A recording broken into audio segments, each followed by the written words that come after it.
Hi friends previous వీడియోలో మనం హెచ్టిఎంఎల్కి సంబంధించిన బేసిక్స్ నేర్చుకున్నాం. ఒకసారి వాటిని రివైండ్ చేసుకున్నట్టయితే హెచ్టిఎంఎల్ డాక్యుమెంట్ వచ్చేసి 2 పార్ట్స్కి డివైడ్ అని చెప్పుకున్నాం. ఒకటి హెడ్ పార్ట్, ఇంకోటి బాడీ పార్ట్.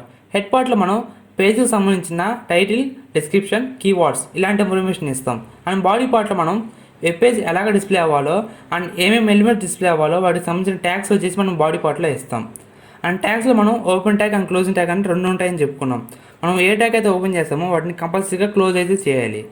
అయితే ఫ్రెండ్స్ కొన్ని ట్యాగ్స్ మనం ఓపెన్ చేస్తాం కానీ క్లోజ్ చేయం. వాటిని మనం void tag are empty tag అని అంటాం. ఈ ఎంప్టీ ట్యాగ్ అంటే ఏంటో మనం నెక్స్ట్ అప్లోడ్ చేసే వీడియోస్లో తెలుసుకుందాం. ప్రజెంట్ అయితే మనం ఏ ట్యాగ్ అయితే ఓపెన్ చేస్తామో వాటిని క్లోజ్ చేయాలని గుర్తుపెట్టుకోండి. అండ్ ట్యాగ్స్ గురించి డిస్కస్ చేసుకుంటా మనం హెడింగ్ ట్యాగ్ గురించి తెలుసుకున్నాం. హెడింగ్ ట్యాగ్తో మనం వెబ్ పేజ్లో హెడింగ్స్ ఎలా డిస్ప్లే చేయాలో చూసాం. ఇది ఫ్రెండ్స్ మనం ప్రీవియస్ వీడియోలో చెప్పుకున్న కంటెంట్. ఈరోజు వీడియోలో మనం ఇంకొన్ని ట్యాగ్స్ గురించి తెలుసుకుందాం. అండ్ ఈ ట్యాగ్స్ గురించి తెలుసుకుంటా మనం at the same time attributes అంటే ఏందో కూడా తెలుసుకుందాం. ఫ్రెండ్స్ ఇప్పుడు ఈ వెబ్ పేజ్ని చేద్దాం అనుకుంటున్నా. టాప్లో వచ్చేసి నా ఛానల్ నేమ్ ఉంటుంది. దాని కింద నా ఛానల్లో ఏమైతే వీడియోస్ అప్లోడ్ చేస్తానో దానికి సంబంధించిన డిస్క్రిప్షన్ ఒక చిన్న పారాగ్రాఫ్లో ఇద్దాం అనుకుంటున్నా. అండ్ దాని కింద సబ్స్క్రైబ్ అనే లింక్ ఉంటుంది. లింక్ని క్లిక్ చేసినప్పుడు నా ఛానల్ పేజ్ అనేది ఓపెన్ అవ్వాలి. ఇది ఫ్రెండ్స్ ఈ వెబ్ పేజ్ని చేద్దాం అనుకుంటున్నా.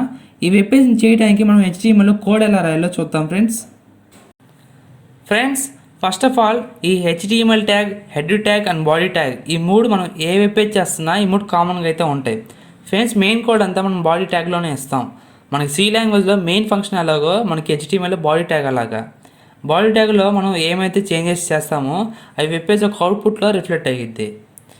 ఫ్రెండ్స్ ఇంక స్టార్ట్ చేసినట్టయితే నా ఛానల్ నేమ్ వచ్చేసి పారాగ్రాఫ్తో కంపేర్ చేసుకున్నట్టయితే టెక్స్ట్ సైజ్ అనేది కొంచెం ఎక్కువ ఉండాలనుకుంటున్నా. సో నేను హెడ్డింగ్ ట్యాగ్ని యూజ్ చేస్తున్నా. ఫ్రెండ్స్ ప్రీవియస్ వీడియోలో మనం హెడ్డింగ్ ట్యాగ్ గురించి డిస్కస్ చేసుకున్నాం. హెడ్డింగ్ ట్యాగ్ కోసం మనం H1 ట్యాగ్ యూజ్ చేస్తాం. మన హెడ్డింగ్ ట్యాగ్లో 6 టైప్స్ అవైలబుల్గా ఉన్నాయి. H1 to H6. మన టెక్స్ట్ సైజ్ని బట్టించి మనం H1 to H6 ఏదైనా యూజ్ చేయొచ్చు. ఫ్రెండ్స్ ఇక్కడ హెడ్డింగ్ తర్వాత మనం పారాగ్రాఫ్ ఉండాలనుకున్నాం కదా. మనం వెబ్ పేజ్లో పారాగ్రాఫ్ని డిస్ప్లే చేయడానికి P ట్యాగ్ని యూజ్ చేస్తాం. మనం హెడ్డింగ్స్ డిస్ప్లే చేయడానికి H1 ట్యాగ్ ఎలా యూజ్ చేస్తాం సేమ్ అదే విధంగా పారాగ్రాఫ్ని డిస్ప్లే చేయడానికి P ట్యాగ్ని యూజ్ చేస్తాం. ఇక్కడ P ట్యాగ్ని ఓపెన్ చేసి మనం ఏదైతే కంటెంట్ ఇవ్వాలనుకున్నామో ఆ కంటెంట్ని ఇచ్చేసి మళ్ళీ ఆ P ట్యాగ్ని క్లోజ్ చేయాలి. ఫ్రెండ్స్ ఇక్కడ మనం వెబ్ పేజ్లో పారాగ్రాఫ్ తర్వాత సబ్స్క్రైబ్ అనే లింక్ ప్లేస్ చేయాలనుకున్నాం కదా. మనం వెబ్ పేజ్లో ఏదైనా లింక్స్ని ఇన్సర్ట్ చేయాలనుకున్నప్పుడు మనం యాంకర్ ట్యాగ్ని యూజ్ చేస్తాం. ఈ యాంకర్ ట్యాగ్ని మనం ఏ అనే లెటర్తో ఇండికేట్ చేస్తాం. ఇక్కడ ఏ ట్యాగ్ని ఓపెన్ చేసి సబ్స్క్రైబ్ అనే వాటిని ఇచ్చేసి మళ్ళీ క్లోజ్ చేస్తాం. ఇప్పుడు ఈ ఫైల్ని సేవ్ చేసి బ్రౌజర్లో ఒకసారి ఓపెన్ చేసి చూద్దాం. ఫ్రెండ్స్ ఇక్కడ వెబ్ పేజ్ మనం అనుకున్నట్టుగా డిస్ప్లే అయ్యింది. కానీ సబ్స్క్రైబ్ అనే లింక్ని క్లిక్ చేసినప్పుడు మనం ఏదైతే వెబ్సైట్ ఓపెన్ అవ్వాలనుకున్నామో ఆ వెబ్సైట్ ఓపెన్ అవ్వట్లా. ఎందుకంటే మనం యాంకర్ ట్యాగ్కి ఒక ప్రాపర్టీని అసైన్ చేయాలి. క్లిక్ చేసినప్పుడు ఏ వెబ్సైట్ ఓపెన్ అవ్వాలో ఆ ప్రాపర్టీని మనం అసైన్ చేసినప్పుడు ఆ యాంకర్ ట్యాగ్ అనేది వర్క్ అయ్యిద్ది. ప్రాపర్టీస్ని మనం HTMLలో యాట్రిబ్యూట్స్ అని కాల్ చేస్తాం. ఈ యాట్రిబ్యూట్స్ని మనం ఎలా అసైన్ చేస్తామంటే కీ వాల్యూ పేర్స్తో అసైన్ చేస్తాం. ఇప్పుడు యాట్రిబ్యూట్స్ని ఎలా అసైన్ చేయాలో మనం యాంకర్ ట్యాగ్తో ఎక్స్ప్లెయిన్ చేస్తాం. ఫ్రెండ్స్ మనం యాట్రిబ్యూట్స్ని అసైన్ చేసే ముందు మనం ఏ యాట్రిబ్యూట్ అయితే అసైన్ చేస్తున్నామో ఆ యాట్రిబ్యూట్ నేమ్ తెలిసి ఉండాలి.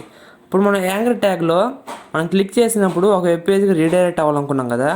ఆ వెబ్ పేజ్కి సంబంధించిన URL వచ్చేసి మనం యాంకర్ ట్యాగ్లో HERF యాట్రిబ్యూట్లో అసైన్ చేస్తాం. మనం HERF యాట్రిబ్యూట్లో ఏ URL అయితే ఇస్తామో ఆ వెబ్ పేజ్కి అది రీడైరెక్ట్ అయ్యిద్ది.